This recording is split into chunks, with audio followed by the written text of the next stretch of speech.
ആണല്ലോ. ഇതും കണ്ടോണ്ട് കിടന്നോണ്ടായിരിക്കും അവൾ ഒരുത്തനെ കെട്ടിക്കൊണ്ട് വരുന്നതായിട്ട് ഞാൻ സ്വപ്നം കണ്ടത്. ടെൻഷനൊന്നും വേണ്ട, എന്റെ വീട്ടില് ഫുൾ ഓളാ. ടെൻഷനൊന്നും വേണ്ട, എന്റെ വീട്ടില് ഫുൾ ഓളവാ. അത്രയ്ക്ക് ഓളമുള്ള ഫാമിലിയാ?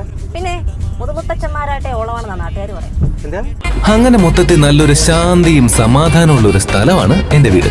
ഇത്രയും ശാന്തി സമാധാനമുള്ളൊരു ഫാമിലി ആ പഞ്ചായത്തിലില്ല. ജാതകം നോക്കിയിട്ടുണ്ട് ഇതിന് മുന്നേ? ഇല്ല. അത്രയ്ക്ക് നല്ല ഫാമിലിയാ? നേരിട്ട് കൊള്ളുമ്പോ കാണാലോ. എന്താ? അല്ല, നേരിട്ട് കാണുമ്പോ കാണാലോ. എന്നാലും അവളിതെവിടെ പോയി? അമ്മേ, അവളാണല്ലോ. അമ്മേ, അയ്യോ കിങ്ങണി, നീ കഴിച്ചോ? നീ പറഞ്ഞ പോലെ തന്നെ നല്ല സ്നേഹമുള്ള അമ്മ. ഇല്ലമ്മേ, കഴിച്ചില്ല, ചോറെടുക്ക്. നീ കല്യാണം കഴിച്ചോന്ന്? എന്നോട് ഞാൻ അപ്പോഴേ പറഞ്ഞല്ലേ കുറച്ച് മുല്ലപ്പെങ്കിലും വാങ്ങിച്ചിട്ട് തല വെക്കാൻ. ഇപ്പൊ അമ്മയ്ക്ക് മനസ്സിലായിട്ടില്ല.